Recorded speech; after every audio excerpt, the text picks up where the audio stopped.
Hey everyone again, it's me, Sammy Sketcher. That's what my name is on Instagram if you ever want to get in touch. This is the second installment of a series of videos that I'm recording. I'll be going into the chapters of books that I find were really helpful for me when I was doing figure drawing. Now we're on to the second part of the gesture the gesture area of Michael Hampton's design and invention book. Last time we left off on wrapping lines. Hopefully that video helped you a bit. Hopefully you practiced a lot in between now and then. I'd also encourage you to watch the videos a couple of times, because I know with me, even with books, the first time round is good, but the second time round you might catch onto things that you didn't really take notice of in the first of going through something. This part we're getting onto now is on the spine. I haven't seen many authors of figure drawings going to much on the spine regarding gesture, but it's a really good thing that he's focused on it here so early in the chapters. Yeah, so we'll look at the spine now. The reason that it's so important is if you think of the trunk where we focused on quite a bit last time, and the head, which is of course an important figure, the spine connects all three of these parts together. I'm looking at it sort of at a 3/4 view here. So we've got the chest, or the rib cage, abdomen, and the pelvis. And this spine connects all these three very important features. And these three features, in turn, have limbs emanating. Well, the trunk has limbs emanating from them to create the whole figure. So obviously, the spine is very important aspect of the figure drawing, understanding how to read it from different angles. This section here in the book that he's got, it goes into representing the spine in 4 ways. So he's got straight lines. I'll do a quick drawing of something similar to what he's got. So he's got the head that he's represented as an ovoid shape. I'll put those wrapping lines that we talked about last time just to give a sense of form. He's represented the pelvis as a sort of cube shape. It could also be a side-on egg. Okay, whatever is comfortable for you. So I've already connected this part here.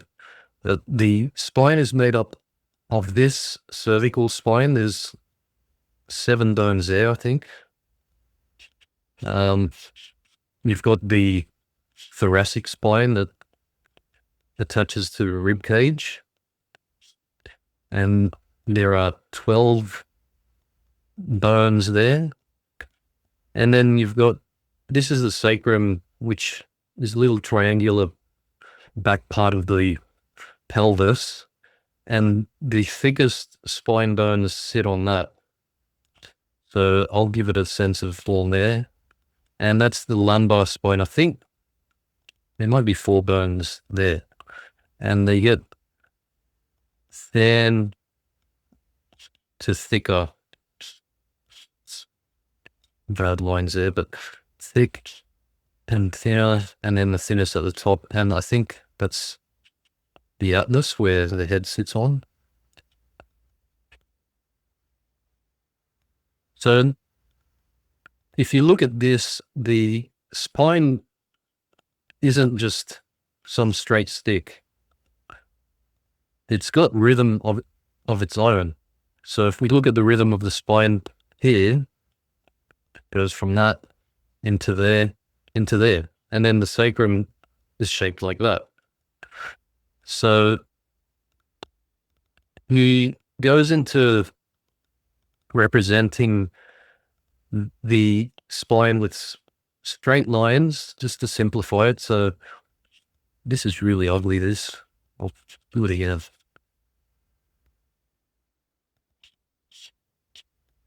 So that's a spine to see with the sacrum at the bottom. This angle is like this, and then it comes out a bit on the shoulder, then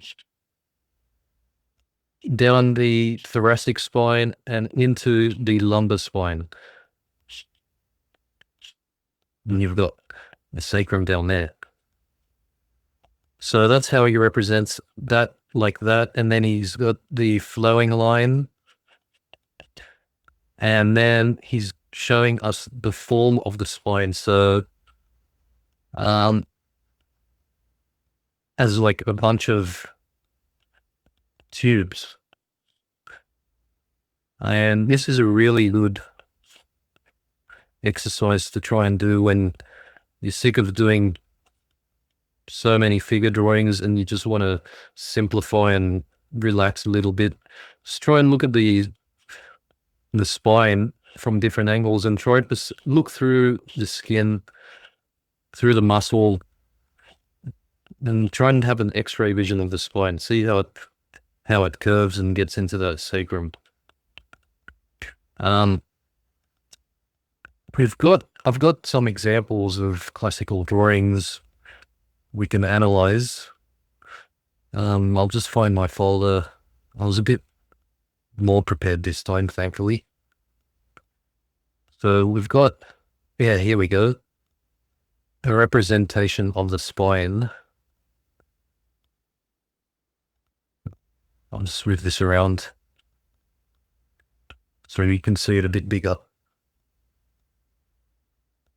Jeez.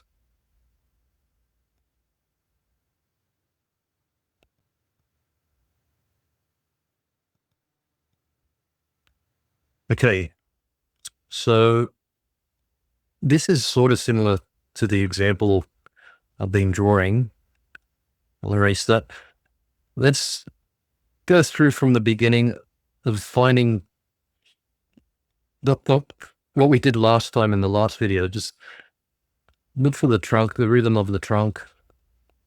So from the rib cage to the pelvis, some form lines.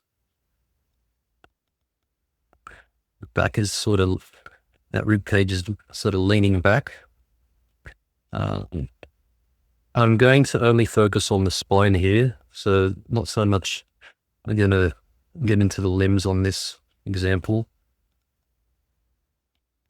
I'll just put a little fly there and something there. Okay, so let's analyze where we would see the spine here. So you've got the base of the neck. If you feel the back of your head, there's like the little pointy bump. Just below that is where this connection to the cervical spine begins. And I think it looks like it lands out like that, but oh, this is difficult. So it appears to me that, see, the rib is an ovoid shape. So the spine has to rest on it like this. Even though it looks like it's coming like that, I think that's just an illusion.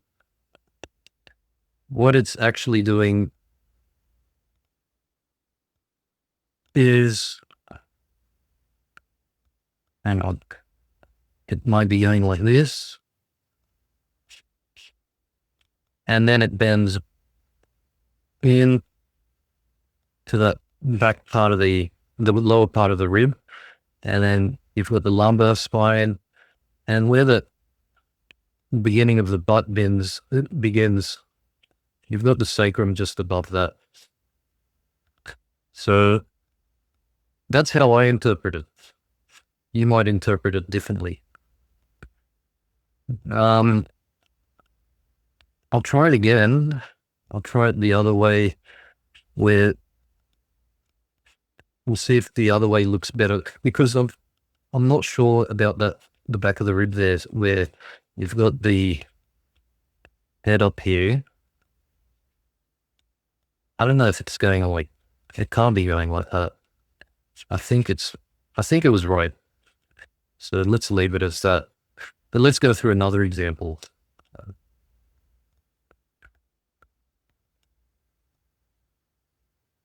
Okay, so, whoops.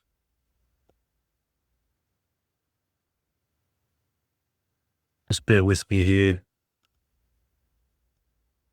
Okay, so this example here is another good one. I'll make some space here. So if you want to go along with me, you can. I'm going to just get that trunk in again with a big reverse C shape, wrap lines, the center line of that beam looking thing. And the center line on the back, it pretty much just follow the spine. Whereas on the front, remember, it goes down the sternum, the middle of the rib cage at the front, and then down the belly and to the crotch. Okay, so bit of thigh reference. Okay, so I'll do this in the red color. Base of the skull,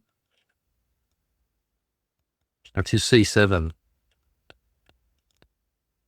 The C7 ends, if you feel the back of your, in between the shoulder blades and up, you feel a big bump, and that's your C7. You're about there. And this one's a bit more obvious this time. You've got the thoracic spine venturing down around that rib cage, in and out to that lumbar spine and the sacrum. So that's it for that one. And it's probably also a good exercise just to understand the thickness. It gets from thin to much thicker at the bottom. And then that's your sacrum there. So even though this figure looks like it's sort of resting, you see a lot of movement in the spine. So it's not just the static straight line. I'll do another example. Where are we? Okay, here's another one. I think this is Michelangelo.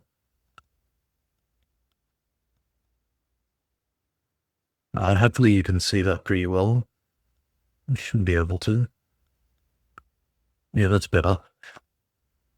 Okay, I'll fit this in over here.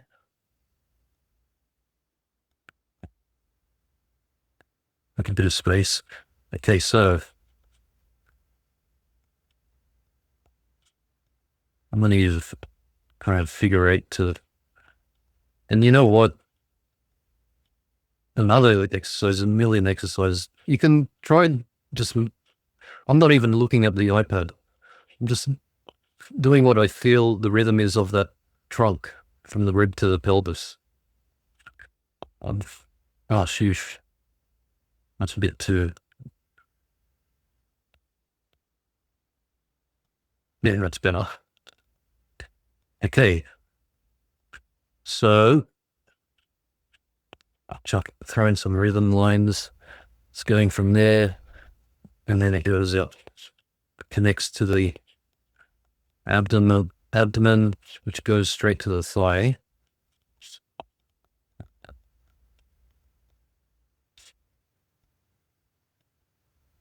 This comes around to the arm.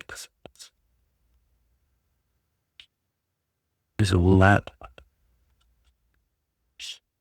There's the base of the butt. And if I draw the center line, which is the spine, it follows this organic beam shape of the trunk. Now we've got the head coming out here, and he's looking kind of sideways. So in red, I'll mark out the C7 base of the skull there, coming in, the spine wrapping around that egg shape of a rib, and then we've got, I'll do it as a egg shape. Actually, I'll do it as a cube. It's easier to understand. So the base of that cube is where about the base of the butt would be. And there's the start of the butt.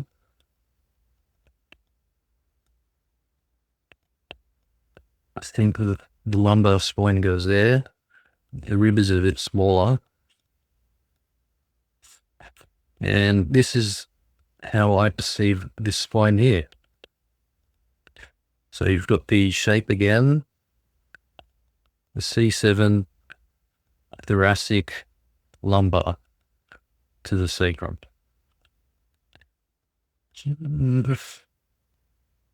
And maybe just one more to really drive it home. I think it's another Michelangelo. Now this is good because it's from the front and we should be learning to see through the figure. And what do I mean by that? So let's begin from the start. Okay, I'll do this more in the middle. I'm always sticking to the left there.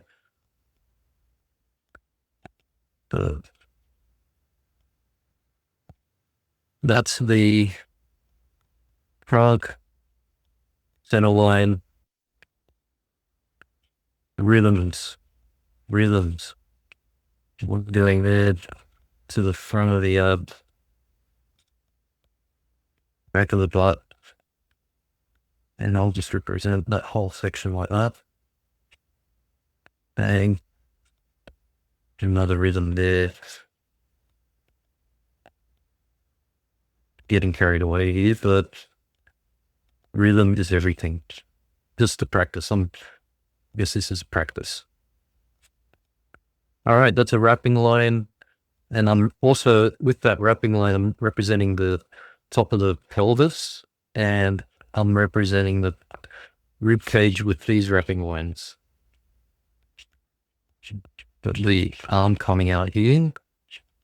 Bang. Remember the long axis. And then there's the active side, the shorter axis, where this compression is happening, and this one is the passive side. Okay, I'll put this in, and the head kind of looks like he's looking down, and that neck. So what do I mean by seeing through the figure?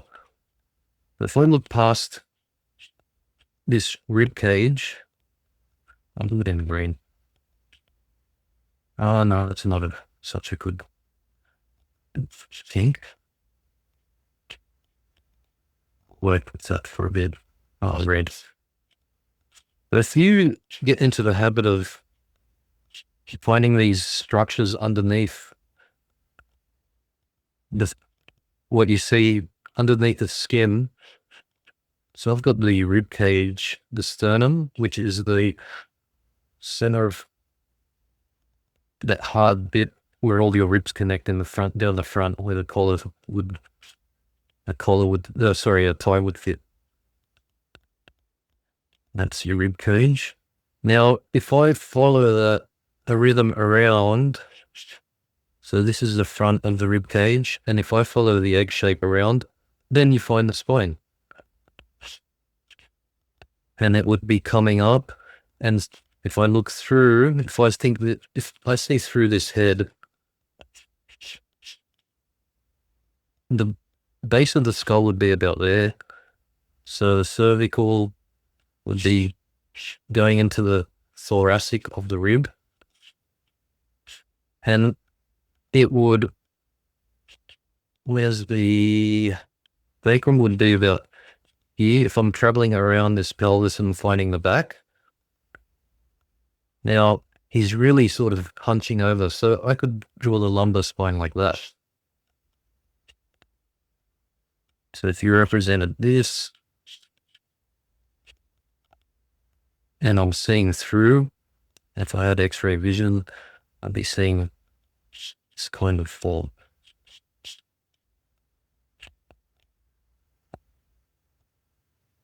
Okay.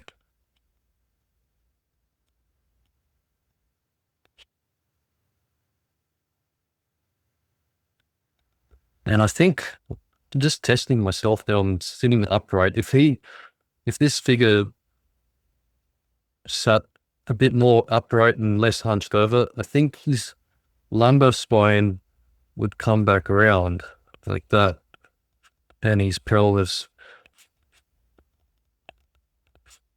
would lean like this. But if you're hunched over, it'll be like this shape. So it's good to analyze the spine. Obviously, like I said before, it's the connection of all the main,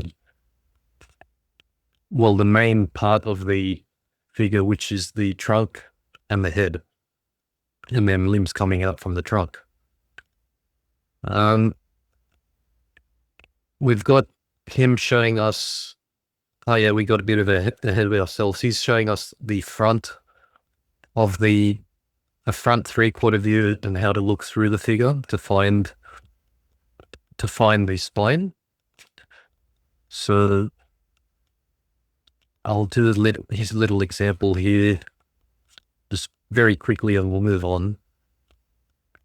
But I like to spend a bit of time on each subject, just so, because every part I find in these chapters shouldn't be skimmed over, should not be skimmed over. You should really analyze them, absorb all the information, and put it into practice. Okay, 3/4 view from the front. He's got his head, the rib cage, and a pelvis. There's another way you can represent the pelvis as a half circle. So we're looking through this figure from the front, sort of 3/4. Hopefully that makes sense. And again, base of the skull, if I'm looking through this head to the top of the back, I'm looking through, remember, following the rib cage, lumbar spine, and then the sacrum sits on that pelvis there. Okay. And just one more example is side on the rib cage. Now look at the beautiful rhythms of the figure. See how things counterbalance? You've got this going this way, but the pelvis going back. Now, where's the spine here? Should be easy for you to figure out now. Base of the skull, top of the shoulders, into the thoracic, the rib cage, out the back, and down. Sacrum here. And that's our 3 parts. The C7, T, thoracic spine, and lumbar spine. I think 4. Good. Now, the practice would be to look at old master drawings or figures you can find online. Remember the Quick Poses site, where you can just analyze draw the trunk. All right, I made a mistake here, but draw the trunk and the head, and then try to find where the spine would be sitting on that figure. Its orientation. You should be able to figure it out from all angles. Okay, so now moving on, he's going on to the center of gravity. In this little section, okay, what he's talking about is how a dynamic figure looks a lot more interesting than a static sort of balanced looking figure. And when I mean balanced, he's got his example here. You've got a center line, you've got the head going here, and then where has he got here? Your legs. And then this is dynamic.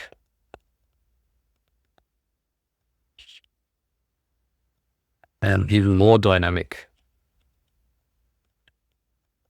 No, sorry, this head is out here. This is very exaggerated, sorry.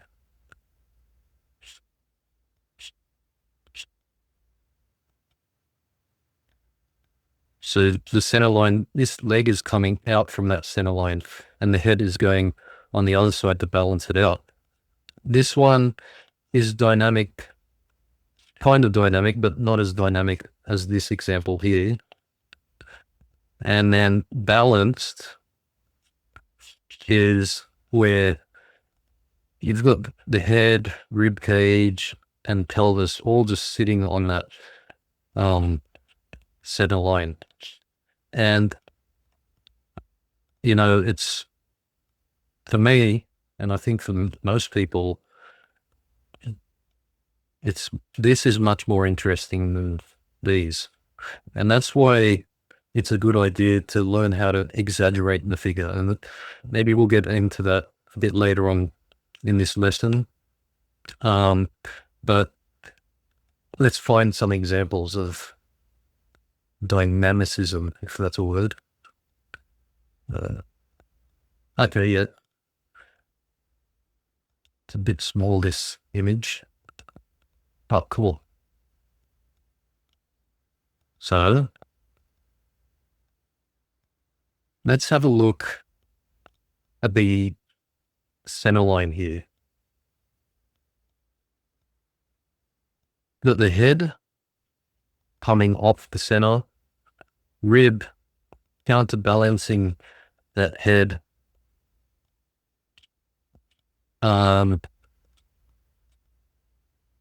The rib is going that way. This is very dynamic. Leg coming out here, and then one down here. So look at that. Look at the axis of that head. The axis of the ribs, totally opposite. And then the axis of the pelvis, that really makes a beautiful composition. It's not static or boring at all. Show you a boring, balanced figure now, so you can compare it. Maybe up, actually, I'll leave that. Okay.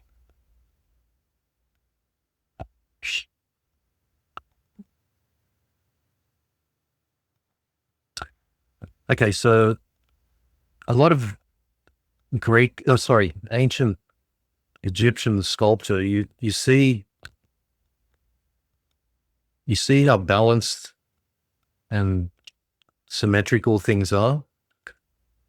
It's the story, I think, with the Egyptians is that they were trying to convey a sense of strength, immobility.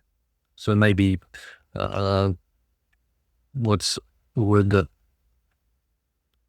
means that you're lasting forever? You know, they're immortal, and it does convey a sense of strength when you got symmetry like that. Even when you look at buildings and the symmetry they've got, the skyscrapers, they command some respect, a sense of respect. Another example, the Egyptian sculpture is here. He looks to be maybe some sort of pharaoh, and that's his throne.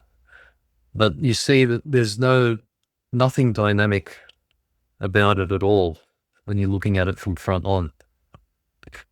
I think the Greeks started introducing some dynamic sense when they started doing their sculptures. So instead of having this figure standing straight upright, all it took was to bend one knee and have the weight bared on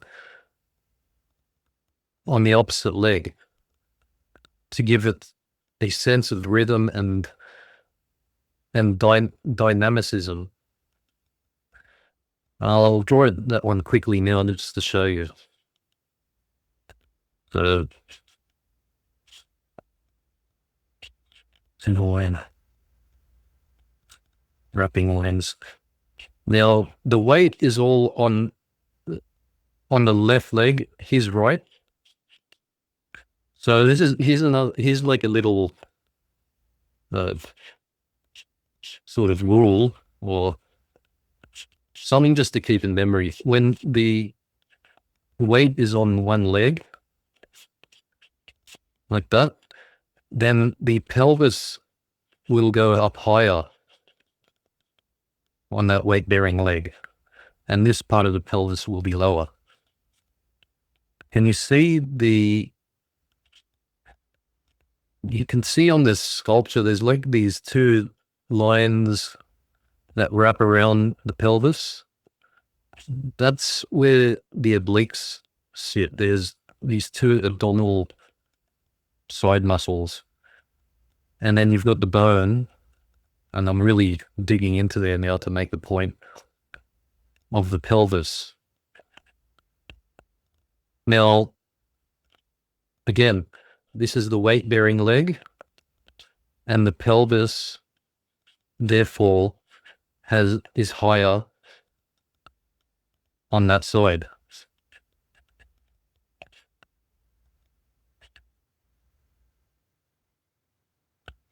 Now, with that, those balanced Egyptian statues, from the front, the spine would sort of look just straight on like that. You had one bent knee, is what I was saying before, was with the Greeks. They started introducing it's called contrapposto, where you've got one side leaning and the other side bearing the weight. So contrapposto is basically it's the opposite. One rib going like that, pelvis going the other way. I think, yeah, it's just, I don't even know what it means in English, but it's just, you've got alternating orientations.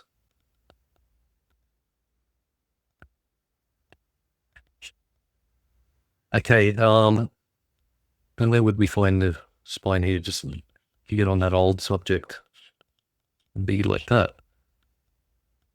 Just looking down. Okay. Now, it's good how he's getting into the rib cage and pelvis now, and the ways you can represent them. So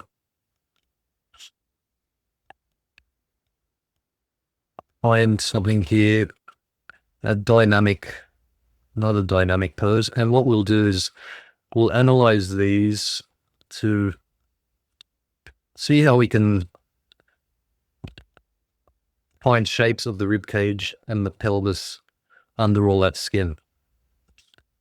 So this one, okay, let's see his Hampton's examples of how to represent the rib cage. So he's got the egg, tubular shape, and the square shape, boxy shape. And then different angles of these shapes.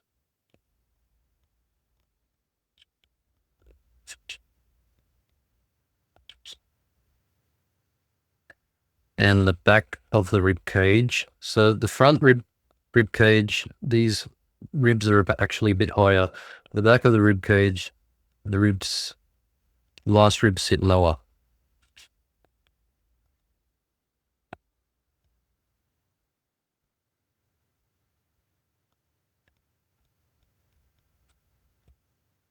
And with the pelvis, he's got that sort of half egg that I had shown you before, which can, from a different angle, they look like superhero pants. And in fact, you could probably use superhero pants if you wanted to represent the pelvis. Or you can use the boxy shape.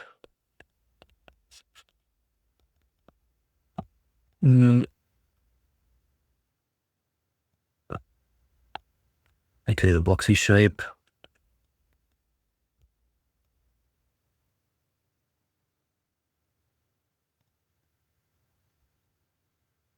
Or a tube. So this is like a half circle or a tube.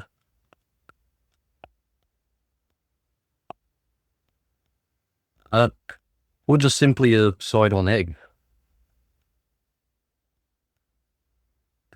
Okay, so what we'll do, I'll leave this here and show an example below here. I'll draw it in. The trunk, we're only focusing on the trunk, so the rib cage and pelvis, the ribs go like that, and it's coming around, and the front is the crotches down there. So if I'm going to use egg shapes, this would be the ribs. You draw them in. The hole for the neck would be around there. Actually, for the pelvis, I'll use this shape here, the one that I drew before. I like the way that it flows into the can you see this cursor here? You see these, it's where your belt would lay, is what they say. That's where the pelvis is. The bones are there, and it continues and goes around. So that's what I'm doing here on this iPad. And you'll see here, when it comes around, it drops a bit. And you come up and it continues. So you can represent that on that egg shape like that. Can you see that a bit better there? So this is really, really a dynamic pose in terms of analyzing the trunk there. It goes one way, this is facing up that way, and then this is facing down that way. The ribs are facing up there, and the pelvis down that way. So cool. Okay, let's analyze another one.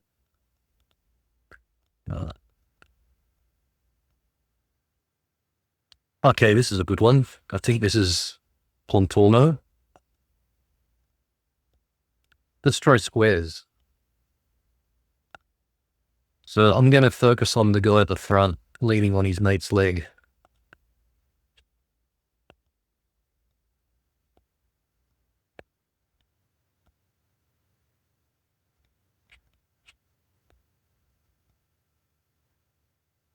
Hold there. Spin a line.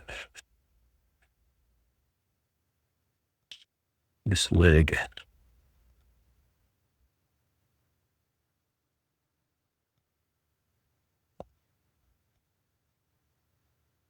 I'm going to do one sweeping line down there.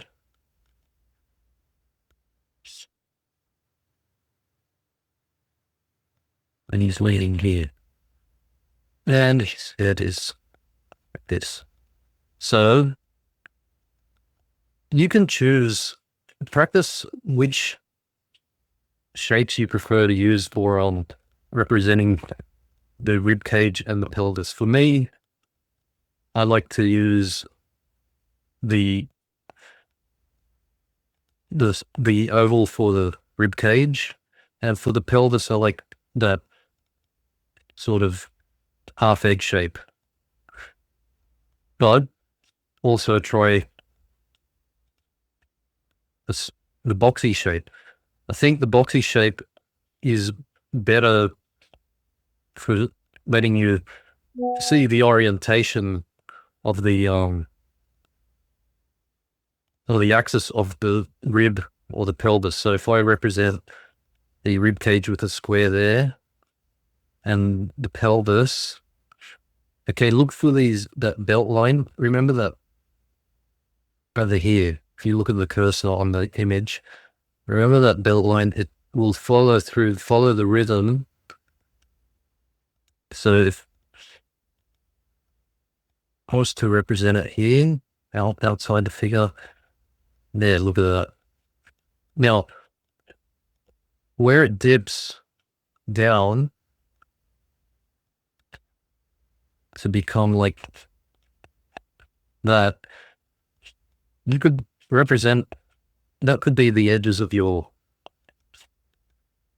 box, cube. And the boxes are really good at, again, showing the axis. Now, on the figure, I'll put those cubes in. So we're going to look through that shoulder and try to imagine where the rib cage is. The side of the rib cage, up like that. So I'm representing this plane.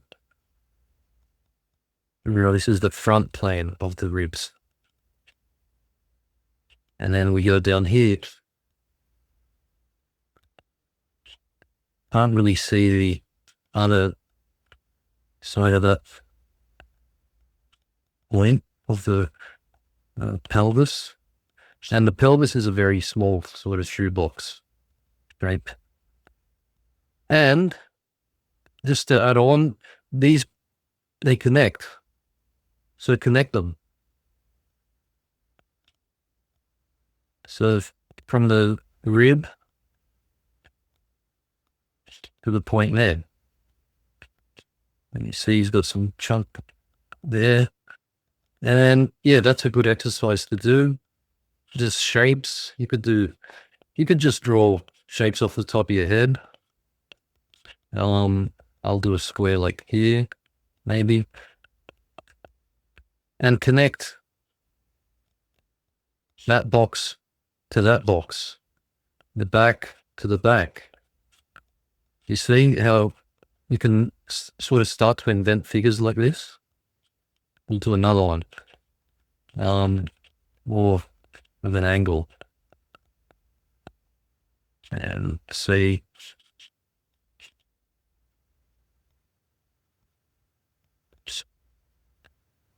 So we've got, this is if I see through this square, this box. So that would connect to that front section there.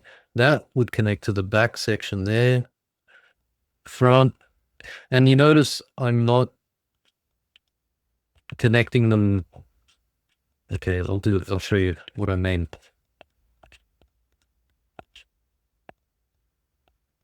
I'm not connecting these shapes inwards like that. Everything organic sort of protrudes outwards. So if I look through this shoebox shape that I drew before, you can't see it. But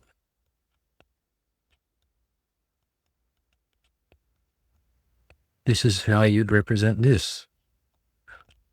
Front of the rib cage, belly button. And the belly button generally sits between that shoebox. Hope you're not losing so between the shoebox and the rib, you've got the belly button. In between those two, you've got the rib, shoebox, and belly button in between the two. Hopefully that makes some sense there. Let's see if I've got another examples. I've got an example. Oh, this is, I can't remember, maybe Tintoretto, but if you want to correct me, feel free. This, I'm going to show you, see the back of the thigh, the hamstring. Look how he's turned that into a box shape. And that really, but just that line there really gives the form of that leg some structure and an orientation. You can see that there's a plane down here and a plane across there. Same with here, you've got that plane, and then it would go up here like that. So we'll do that quickly. So the shoebox of the pelvis, and he's going downwards, his pelvis. So it would be sacrum. Okay, now let's draw that long axis of the leg, and then this is the short axis. Rhythms. Okay, just quickly look at that structure of the thigh. If I made that just squares, look how good that looks. And this you could do as a sort of tapered square, and it's leaning away from us. So remember, you have these wrapping lines that show you the axis. And this is how you'd represent some forms with squares. Okay, actually, it's going downwards. That it's coming towards us.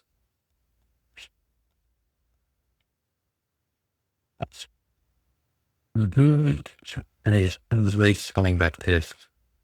So that's a whole exercise in itself, just analyzing a figure and trying to make it from shapes. Like you could make the whole, I think the next example is really good to show. There you go.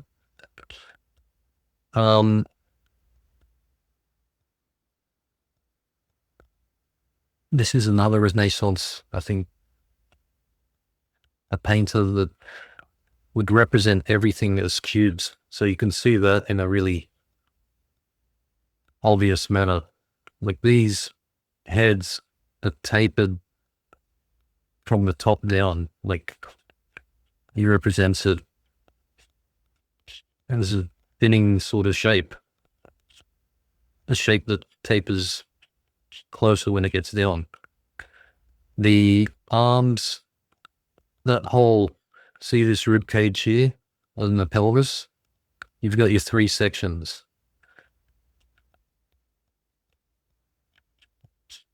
Okay, so I think, yeah, so that's, sorry.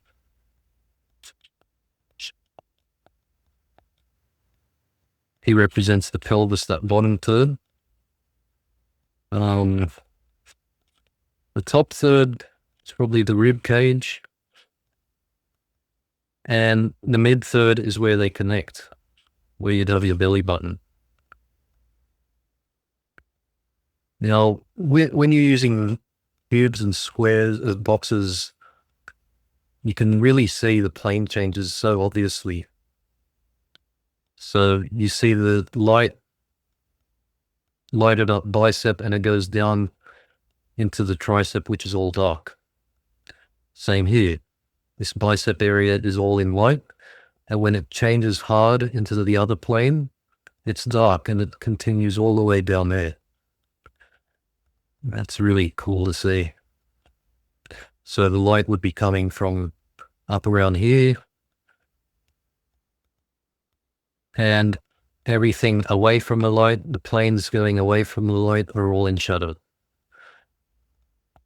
Very good.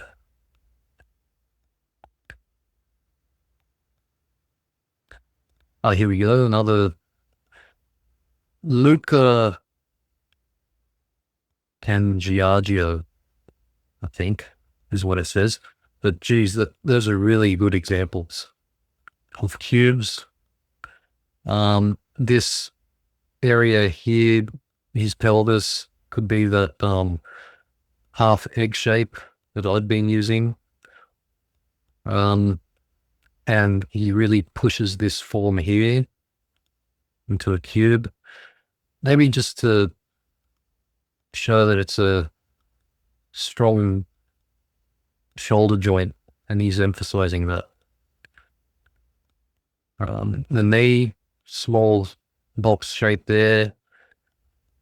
And yeah, excellent example. Okay, we'll get on to the next section on his chapter on gesture, which is, he refers to as the about to pose.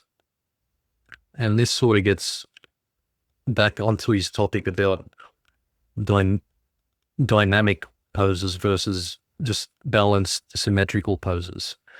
So if you look at a lot of comic books, they're really full of dynamic poses if you study them.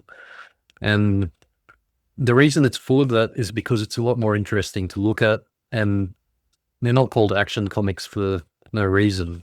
If you are looking at the character in the comic book, they're always about to do something, about to punch the enemy, about to jump off and save the day. So it's a lot of action. And the most interesting part about action poses is that, like, if you got someone standing and then jumping and then lands, the most interesting part of that sequence would be the person mid-flight jumping. Now, he's got some technique here where he is able to represent a dynamic pose, but also give it a believable sense of balance. And I'll try to make some more sense of that for you. So his example in the book, okay, his first example is he's got head, figure, rib cage, coming back here, doing a quick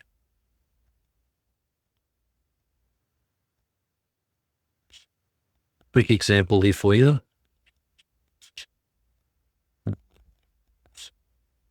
Okay, the center, the center of gravity here in men, they say, is in the mid chest. So if I draw that through there to the ground,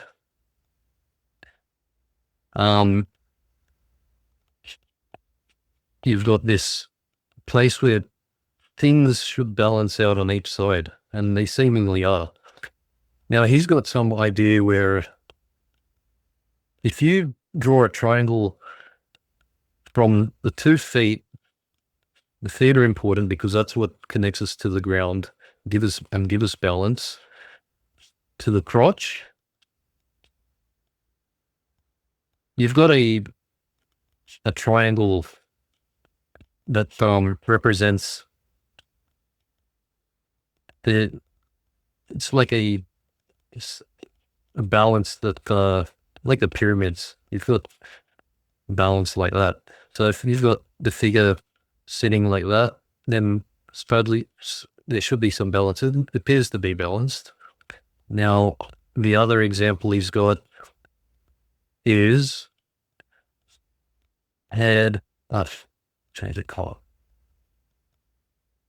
Head, rib cage, going into the pelvis, feet, the foot's going out like that, knee back like that.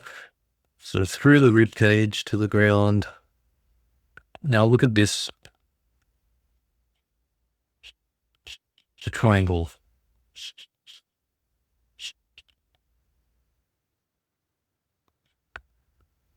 Still a base there.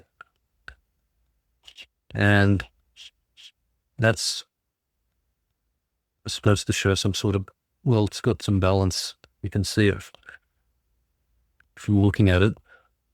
But and that's maybe it'll make more sense with this next example, where the figure is jumping.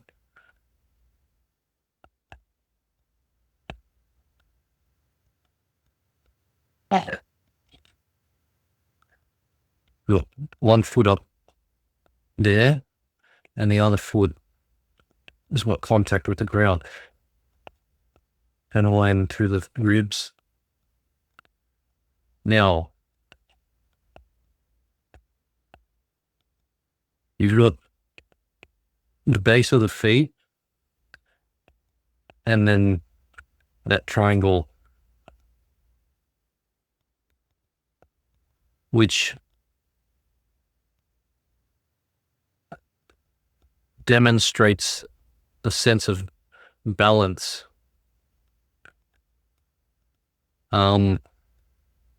Now, what he also mentions in this section is down this center line, if you've got this foot close to this center line, the balance, you'd be able to balance this figure drawing out by having a foot further away from this center line. So you got the center line, 1 foot's close, 1 foot's a bit more distant. Center line, 1 foot is very close, so this one is good far away. Now here, both feet are sort of equally balanced away from that center line. So there's your balance there. So that's what it means to have a dynamic about to pose with balance to make it believable. Because not everyone is suspended in midair. But if it's on the ground and you want a dynamic about to pose, these are the sorts of rules he says to follow. So remember that triangle, you've got the feet on either side of the triangle directed, the apex directed at the crotch. And if you've got a center line here, you've got 1 foot there, maybe the crotch is up here, then you should have 1 foot further away from the center line. And that'll keep it dynamic. It'll give you action and a sense of balance at the same time. So that's a good thing. And we'll finish up soon. I know it's gone for a while. but we'll look at a few examples of about two poses. So this guy, he looks like he's about to tilt and run away, maybe, or he's running away from some giant.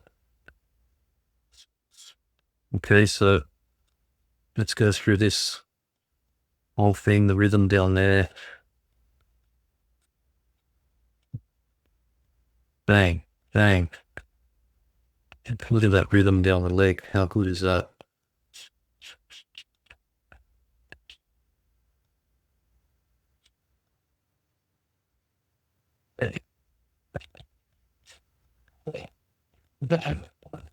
Coming out there, the long axis, another long axis,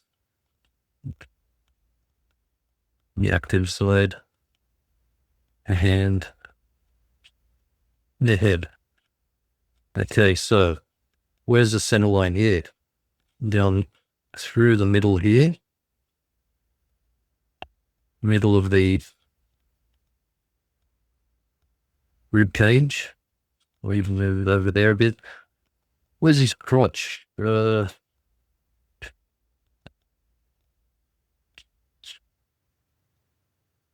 Represent that as a square. And maybe I'll represent this one as a square for fun.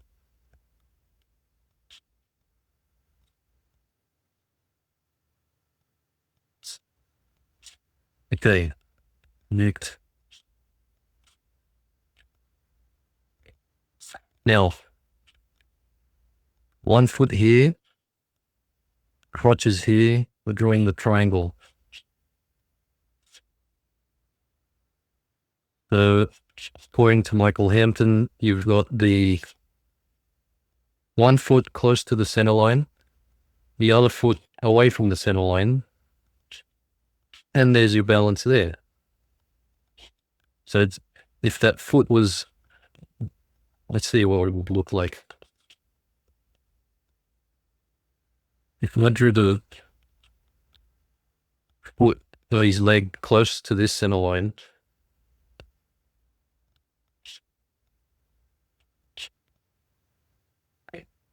it doesn't look right. It looks sort of off balance.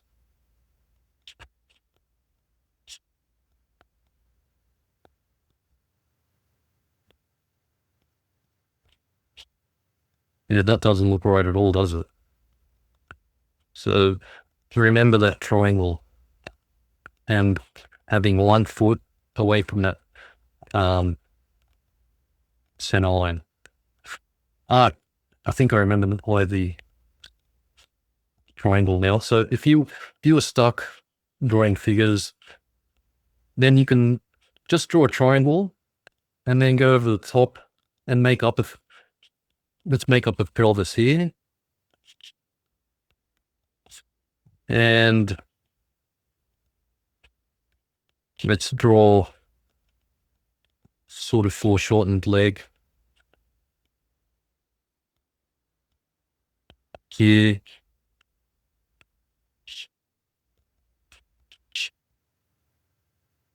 And I'm looking down at this guy. So one, I'll put the center line here. So I've got I'll have a rib going through the center line.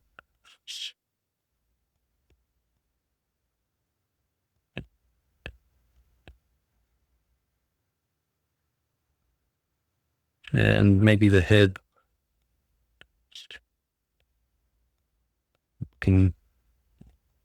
that's the front of his face, looking up.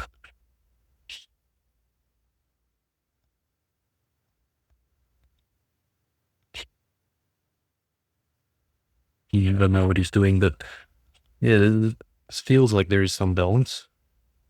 Ribs a bit big. No, shoot.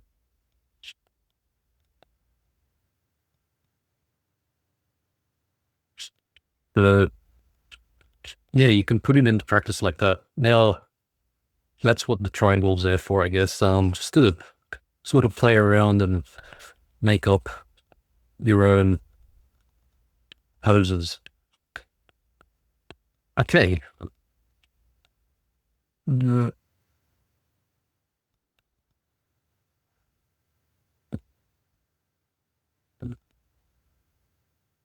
Another about to pose. This guy's about to whack the face off of the guy on the ground.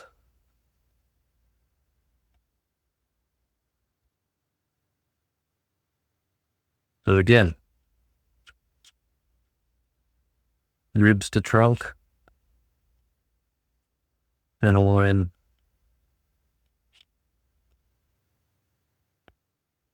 And look how he's represented those legs with box shapes, so cool. This foot.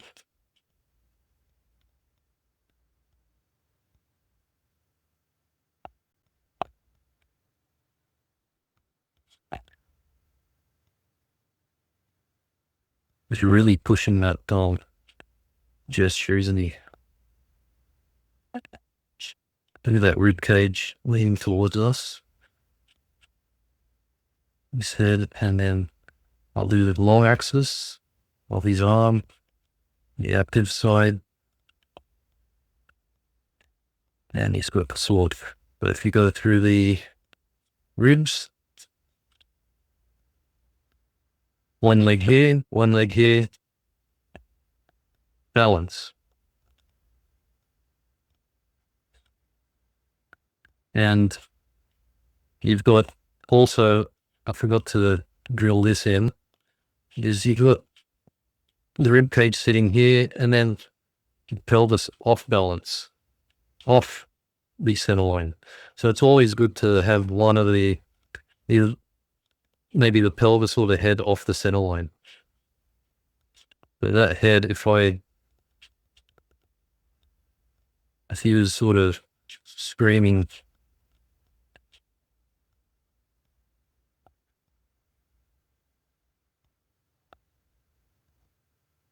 and looking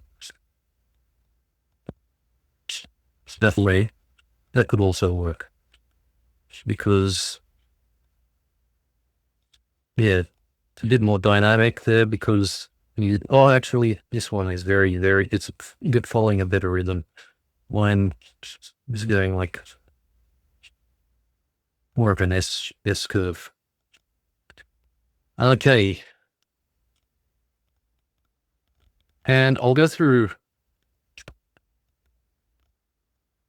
one more point, or one more topic he's brought up, which is economy of line.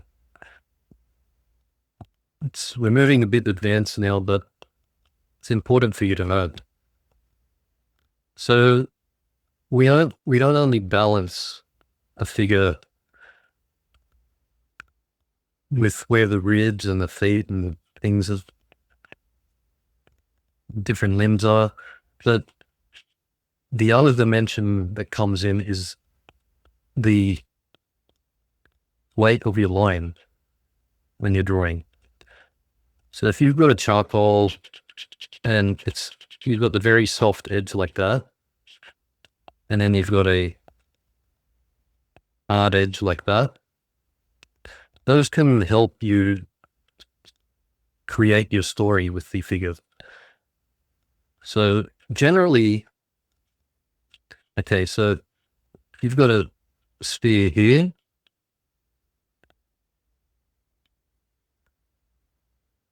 you've probably seen this a million times, but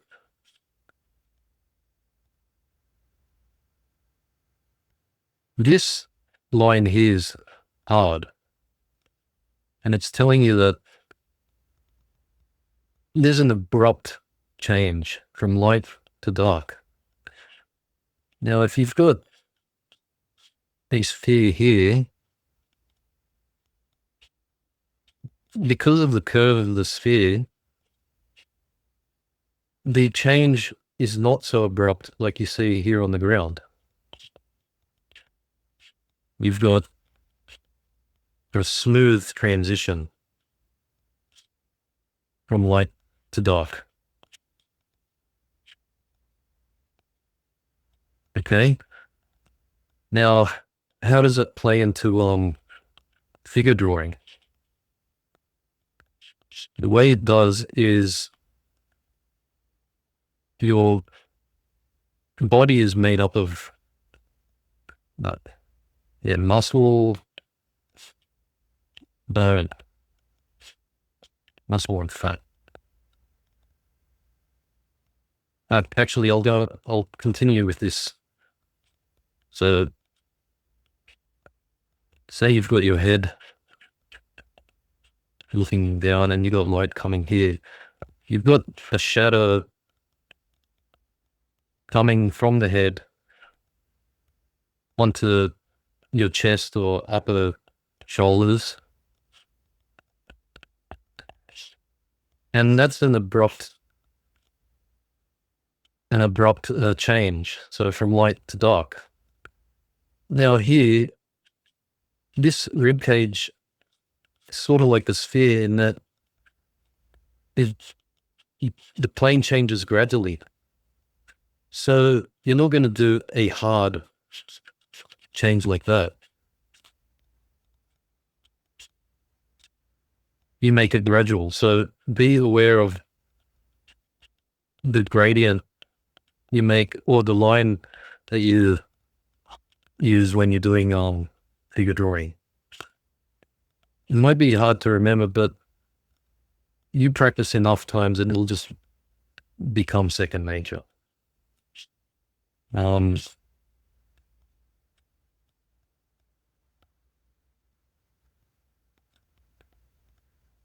So also with the line weight, the last video I said to wherever there's a rhythm, emphasize that. So I'll emphasize it here, but not too much, just a little. This active side compared to the passive side, I would make the active side have a stronger line.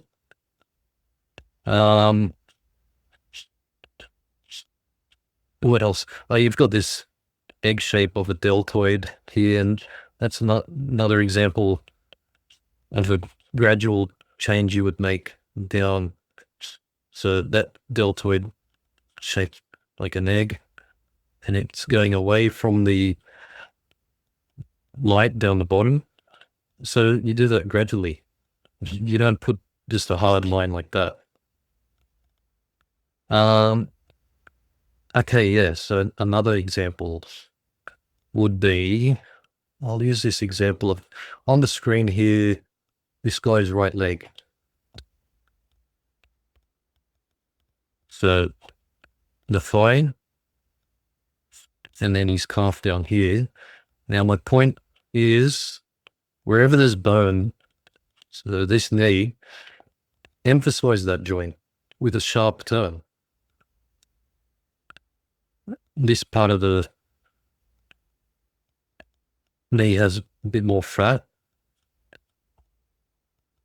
So with fat and muscle, the line would be softer. I'm trying to get a soft line.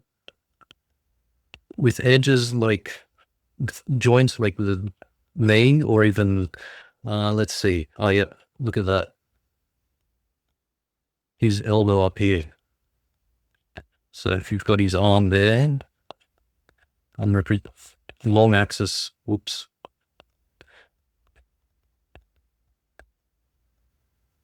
There's an elbow here, and it goes to that's the ulna. So emphasize those joints.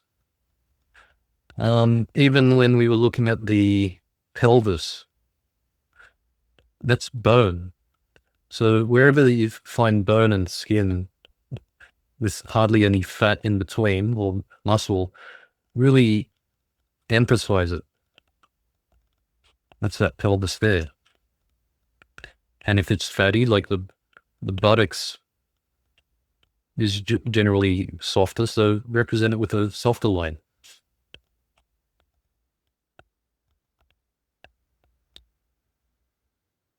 Okay.